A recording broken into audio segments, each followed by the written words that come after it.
I should have said no the moment Connor asked me. Not because pretending to be his boyfriend sounded impossible, but because of the way he said it. Too casual. Too rehearsed. Like he'd already played the whole thing out in his head and just needed my body to fill the role. Just for the weekend, he said, leaning back against my kitchen counter like this was nothing. My parents are visiting. They won't get off my back otherwise. I laughed. Actually laughed. Dude, you're straight. And single. Since when do your parents expect you to show up with a boyfriend? Connor rolled his eyes. Since my mom decided my roommate phase is code for being emotionally stunted. She's been trying to set me up with her coworker's daughter for months. I need this to stop. I should explain something first. Connor and I had been best friends for almost 8 years. We met freshman year of college, bonded over shitty dorm food and a mutual hatred for early morning classes, and somehow never drifted apart. We'd lived together twice, traveled together, got drunk together more times than I could count. He knew I was gay. I'd known he was straight forever. That line had always felt solid. Safe. That's why this shouldn't have been a big deal. So what? I said, shrugging. You want me to come to dinner and hold your hand a little? Smile politely?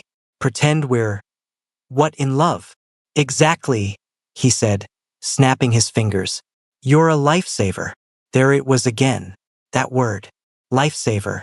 The way he smiled at me like I was doing him a favor, not volunteering to step into something weird. I hesitated. Just for a second. Connor noticed. He always did. Come on, Owen, he said, softer now. It's not like it means anything. We already joke about being married half the time. That was true. We did. Way too often, actually. But jokes hit different when you're the only one imagining what it'd be like if they weren't jokes. Fine, I said. But we set boundaries. Of course, he replied immediately.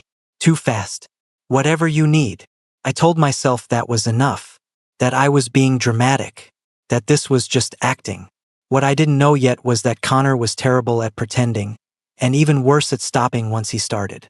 The drive to his parents' place was 2 hours of nervous energy and bad indie music. Connor drove, one hand on the wheel, the other tapping along to the beat like always. Everything felt normal. Too normal. Which somehow made it worse. So, he said, glancing at me, we should probably figure out details. I raised an eyebrow. Details? Yeah, like how long we've been together. How we met. Stuff they're definitely going to ask. I exhaled. Connor, this is already weird. Let's not overdo it. He grinned. Overdoing it is how you make it believable. That should have been my second warning. We pulled into his parents' driveway just before sunset. Big house. Quiet neighborhood. The kind of place where everyone knows everyone and nothing stays private. As soon as I stepped out of the car, Connor was suddenly different. Closer. He didn't even look at me when his hand brushed mine. But he didn't pull away either. Then, without warning, he laced his fingers through mine. I froze. Connor, I muttered under my breath. Relax, he whispered back, leaning in just enough that his shoulder pressed into my arm. They're watching. I followed his gaze. His mom was already at the window, so I let him hold my hand. And the messed up part? It didn't feel like acting. His grip was warm, familiar, like it had always belonged there and we just never noticed. Inside, his parents were welcoming, friendly, exactly as advertised. His mom hugged me a little too long. His dad asked too many questions. And Connor stayed glued to my side like this was second nature. At dinner, his mom smiled at us over her wine glass. You two seem very comfortable. Connor didn't miss a beat. We are. He reached for my hand under the table. I should have pulled away. Instead, I squeezed back. That night, when we were finally alone in the guest room, one bed, because of course there was only one bed, I laughed nervously and said, You're really committing to this, huh? Yeah, he said quietly. Guess I am. He looked at me then. Really looked at me. Not like a friend. Not like someone playing a role. And that's when I realized this had already gone too far. Because whatever game Connor thought we were playing, I wasn't sure he knew how to stop. And I wasn't sure I wanted him to. I barely slept. Not because the bed was uncomfortable, it wasn't. Connor's parents had one of those guest mattresses that somehow felt better than my own. The problem was the person lying next to me, breathing slow and steady like none of this was a big deal. We'd agreed to act normal once the door closed. That lasted maybe 5 minutes. Connor had kicked off his shoes, peeled off his hoodie, and flopped onto the bed like he always did when we traveled together. Same habits, same loose confidence. Except this time, there was nowhere else for me to go. I lay on my back, staring at the ceiling. "You good?" he asked quietly. "Yeah," I lied. "Just tired," he hummed in response, rolling onto his side to face me. "You were great tonight," he said. "My mom loves you." I snorted. "Your mom thinks we're going to adopt a dog together." Connor smiled at that. "A real one. Soft. Fond.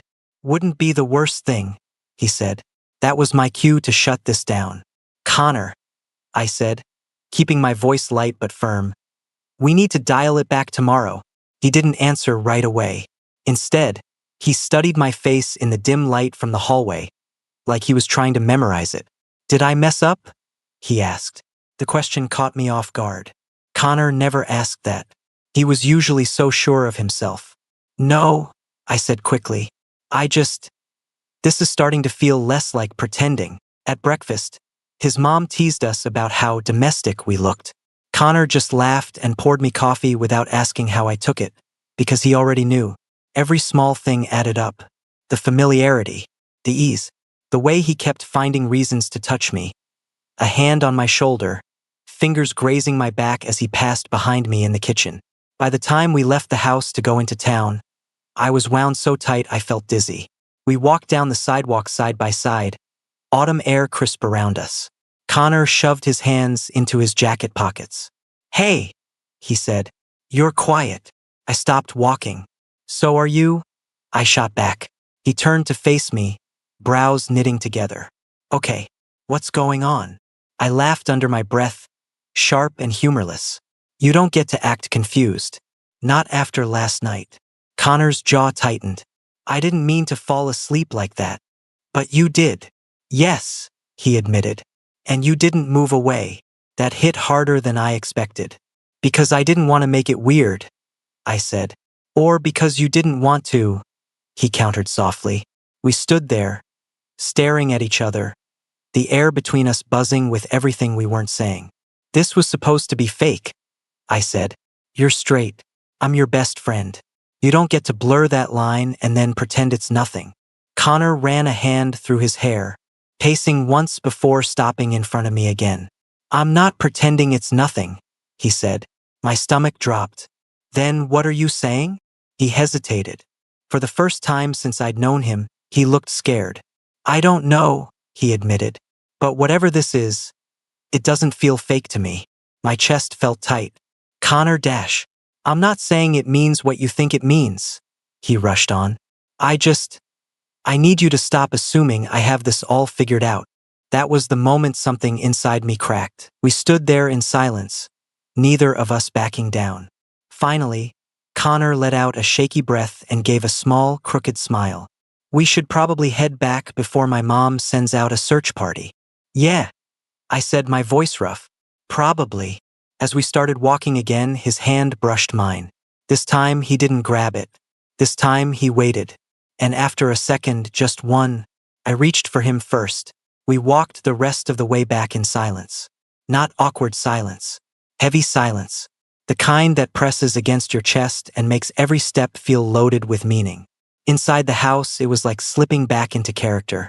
Connor's mom greeted us with a smile, asked about lunch plans, made some comment about how good we looked together. Connor played along easily. Too easily. I did too. That scared me more than anything. We spent the afternoon helping his dad with random chores. Connor and I worked side by side in the backyard, raking leaves, passing tools back and forth. At one point, his dad went inside to take a call, leaving us alone. Connor leaned on the rake, eyes fixed on the ground. "You okay?" I swallowed. "Are you?" He huffed out a laugh. "Fair." We stood there, surrounded by the quiet rustle of leaves and distant traffic, both of us clearly thinking the same thing and refusing to say it out loud. "I don't want to screw this up," he said finally. My heart thudded. Screw what up? He looked at me then. Really looked at me. Us. The word hit harder than it should have. We don't have a newest, I said, even as my chest tightened painfully. Then why does it feel like I'm about to lose something important? He asked quietly. I didn't have an answer. That night, his parents went out for dinner with friends, leaving us alone in the house. I told myself this was good. We needed space, distance, a reset. Instead, we ended up sitting on opposite sides of the couch, a movie playing neither of us was watching. Connor kept glancing at me. I pretended not to notice. Halfway through the movie, he muted the TV. Owen, he said. My pulse spiked. Yeah. I need to ask you something, and I need you to be honest. I nodded, already bracing myself. When you agreed to this, he said slowly, did you already have feelings for me? The room felt too small, too quiet. I considered lying. I was very tired of lying. Yes, I said. Connor's breath hitched. How long? I stared at my hands. Years. He didn't say anything for a long time. I didn't know, he said finally, his voice rough. I know, I replied. That's why this was supposed to stay fake. But it didn't, he said. No, I agreed. It didn't. Connor stood abruptly, pacing the length of the room like he needed to move or he'd combust. I thought I was straight, he said. I mean, I still don't know what I am. But this, with you, it's not just curiosity. My throat went dry. Connor, if you're confused, I'm not confused about how I feel, he cut in. I'm confused about what it means. He stopped in front of me, close enough that I had to tilt my head to look up at him. And I'm terrified, he admitted. Because the idea of crossing that line and losing you, that might be worse than never knowing at all. My chest ached. I don't want to be an experiment, I said softly. I can't be. Connor nodded immediately. I know. I don't want you to be. Can I do something? He asked. My heart pounded so loud I was sure he could hear it. What? Can I kiss you? Everything in me screamed yes. Everything else screamed this will ruin everything. I took a shaky breath. If you do, you don't get to pretend it didn't happen. Connor's hand trembled slightly. I wouldn't, he said. I couldn't. That was all I needed, he said, exhaling. Okay. I laughed softly.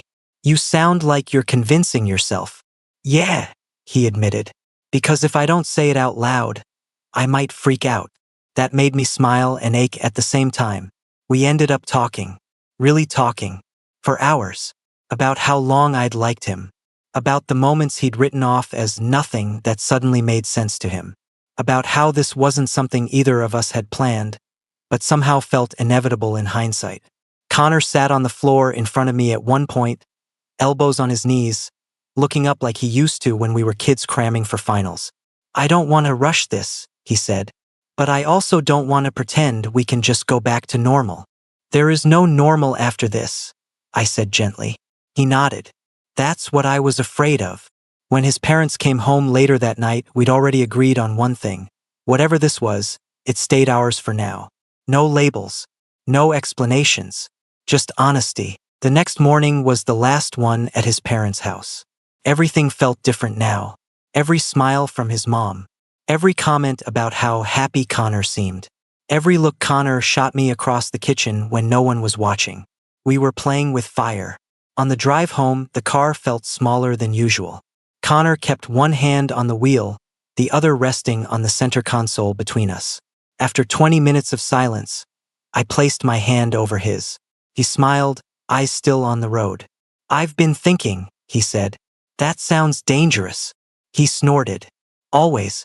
But when we get back, things can't just stay like they were. I nodded. I know. I don't want to hide you, he said.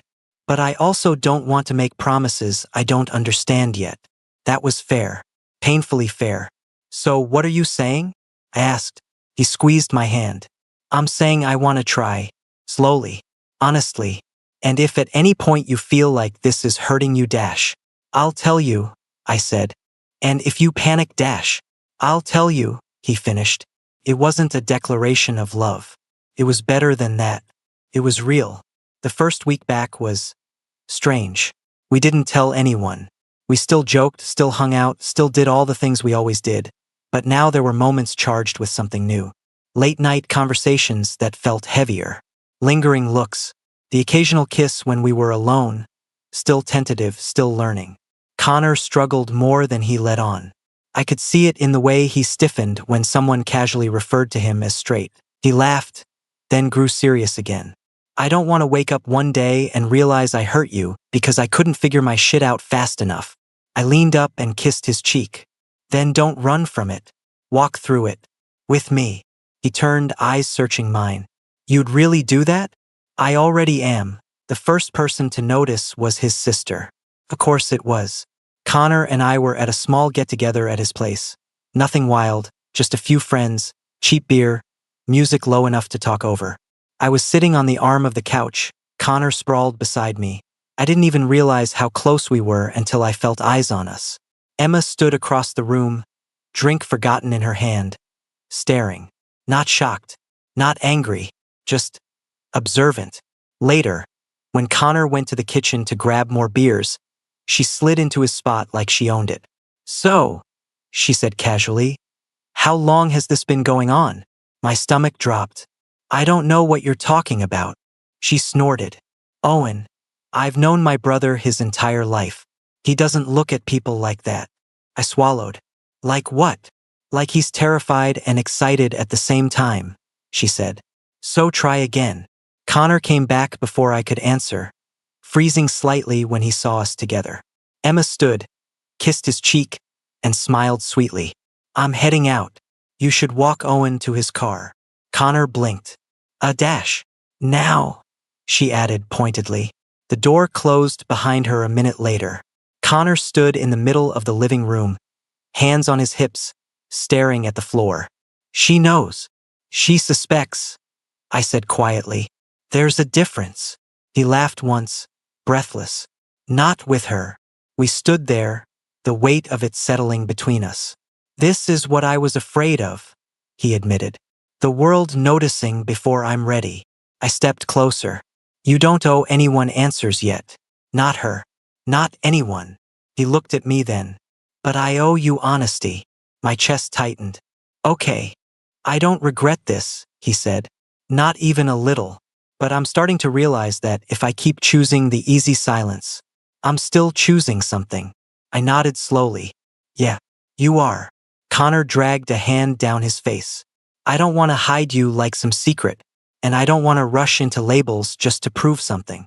I'm not asking for a label, I said. I'm asking to not be erased. That landed. He stepped forward, close enough that I could feel his breath. You won't be. The next test came sooner than expected. 2 days later, we ran into his ex, a girl he'd dated on and off for years, at a coffee shop. She hugged him, laughed too loudly, then turned to me with a curious smile. And you are? Connor hesitated, just a fraction of a second. But I felt it. I'm Owen, I said calmly. Connor's friend. The word hung there wrong and hollow. She nodded, already losing interest, and turned back to him. I excused myself minutes later. Connor followed me outside. Owen, wait. I turned, trying to keep my voice steady. I get it. That was a lot. You froze. He shook his head. No, I chose. That hurt more than if he'd denied it. I wasn't ready, he continued, pained. But I also wasn't ready to watch you walk away like that. I crossed my arms. Connor, I can be patient, but I can't live in limbo. He swallowed hard. What are you saying? I'm saying this only works if you're willing to stand next to me when it counts, I said. Not just when it's easy. Silence stretched between us. Then Connor straightened, like he'd made a decision that scared him. Come back inside, he said. I frowned. Why? Because I'm done pretending, he replied. And I'm done letting fear make choices for me. Inside, his ex was mid-sentence when Connor interrupted her. Owen isn't just my friend, he said, voice steady despite the tension radiating off him. He's someone I care about. A lot. Her eyes flicked between us. Oh, she said. I didn't realize. Connor reached for my hand. Publicly. Clearly. No hesitation. Neither did I. And in that moment, surrounded by strangers, judgment, and uncertainty, Connor chose me. Not perfectly, not loudly, but honestly. Connor choosing me didn't make things easier. It made things louder. Word spread fast, not in a dramatic gossip blog way, but in that quiet, invasive way where people start looking at you differently before they say anything at all. Friends asked questions that were framed like jokes. Coworkers raised eyebrows. Connor's sister texted him a single message that night. "We need to talk." He didn't show me the text, but I knew it was there. I could feel the tension in the way his shoulders stayed tight, even when we were alone. The talk with Emma happened 2 days later. Connor asked if I wanted to come.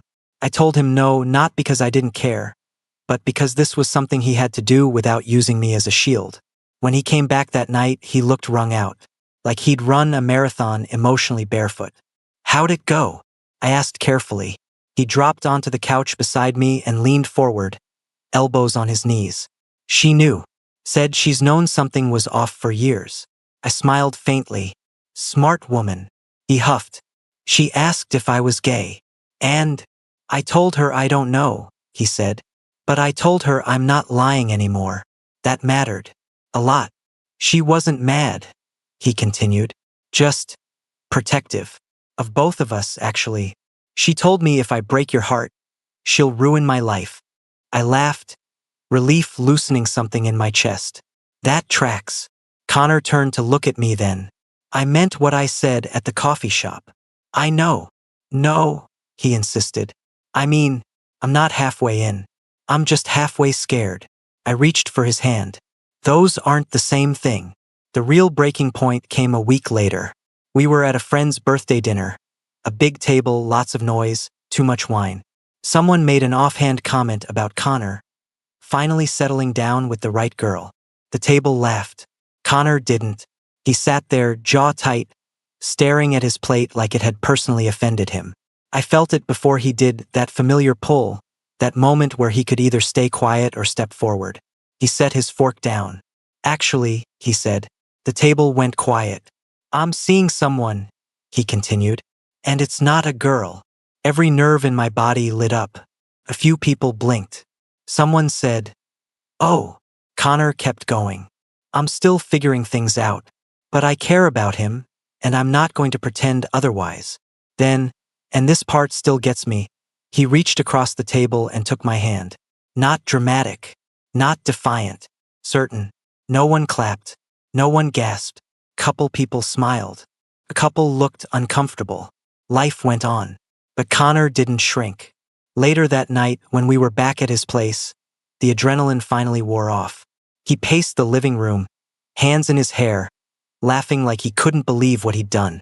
"I just came out as something in a Thai restaurant," he said. "What the hell is my life?" I laughed, pulling him into me. "You okay?" He nodded into my shoulder. "Yeah." Terrified, but lighter. We stood there for a long time. Then he pulled back, serious. "There's one more thing I need to say, and I'm scared if I don't say it now, I'll keep circling it forever." My heart kicked up. "Okay. I don't know what label fits me," he said, "but I know this isn't just about attraction. It's about you. About choosing you." I swallowed. "Connor, I'm not promising I'll have all the answers tomorrow," he said.